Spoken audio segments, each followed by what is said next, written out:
अत्रे पुत्रतया पुरा त्वमनसूयायां हि दत्ताभिदो जातः शिष्यनिबन्धतन्द्रितमन स्वस्तश्चरन् कान्तया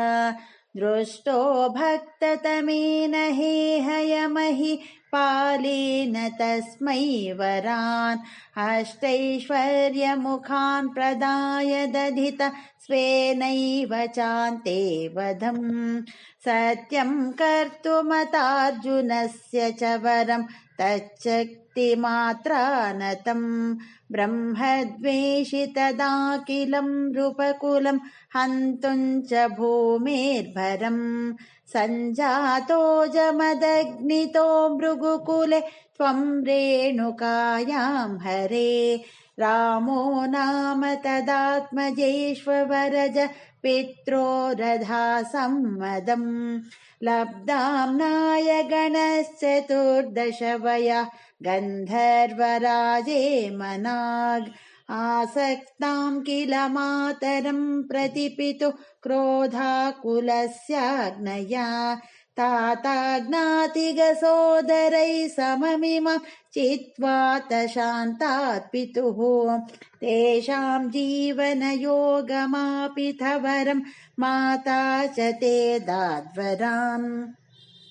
पित्रा मातृमुदेस्तवावृतविय धेनो निजादाश्रमात् प्रस्थायात भृगोर्गिरा हिमगिरा वाराध्य गौरीपतिम् लब्ध्वा तत्परुषं तदुक्तदनुजच्छेदी महास्त्रादिकम् प्राप्तो मित्रमथा कृतव्रणमुनिं प्राप्यागमस्वाश्रमम् आखेटोपगतोऽर्जुनः सुरगवि सम्प्राप्त सम्पद्गणैः त्वत्पित्रा परिपूजितः पुरगतो धुर्मन्त्रिवाचा पुनः गां क्रेतुं सचिवं न्ययुङ्क्तकुधिया तेनापि रुन्धन्मुनि प्राणक्षेपसरोषगोहत चमूचक्रेण वत्सो हृतः शुक्रो जीविततात वाक्यचलिता क्रोधोत सख्या समम् बिभ्रध्यात महोदरोपनिहितं चापं कुठारं शरान् आरूढः सह वाहयन्त्रुकरतं माहिष्मती मा विशन् वाग्भीर्वत्समदाशु शिक्षितिपतो सम्प्राप्सुता सङ्गरम् पुत्राणामयुतेन सप्तदशभिश्चाक्षौहिणीभिर्महा सेनानीभिरनेकमित्रनिवहै व्याजृम्भिता योधनः सद्यस्त्वत्कुकुटारबाणविदलन् निःशेषसैन्योत्करो भीतिप्रद्रुतनष्टशिष्टतनयस्त्वामापतत् हेहयः लीलावारितनर्मदा जलबल लङ्केशगर्वापः श्रीमद्बाहुसहस्रमुक्तबहुश शस्त्रास्त्रं निरुन्धन्नमुम्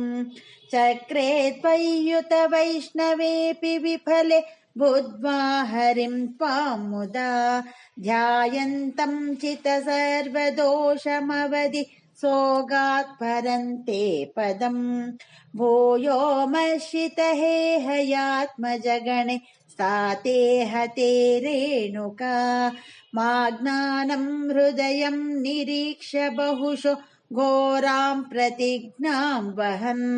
ध्यानानीतरथायुधस्त्वमकृत विप्रद्रुहः क्षत्रियान् दिक्चक्रेषु कुठारयन् विशिकयन्निः क्षत्रियां मेधिनीम् तातो जीवनकृण्यपालककुलं त्रिसप्तकृत्वो जयन् सन्तर्प्यात समन्तपञ्चकमः रक्तहृदौघे पितृन् यज्ञेक्ष्वामपि काश्यपादिषु दिशन् साल्वेन युध्यन् पुनः कृष्णो मुं निहनिष्यतीति शमितो युद्धात् कुमारैर्भवान् न स्यास्त्राणि महेन्द्र भूभृतितप स्वन्नन् पुनर्मज्जिताम् गोकर्णावधि सागरेण धरणिम् दृष्ट्वार्तितस्तापसैः ध्यातेश्वासधृतानलास्रचकितम् सिन्धुम् स्रुवक्षेपणात् उत्सार्यो धृतकेरलो भृगुपते वातेश संरक्ष माम्।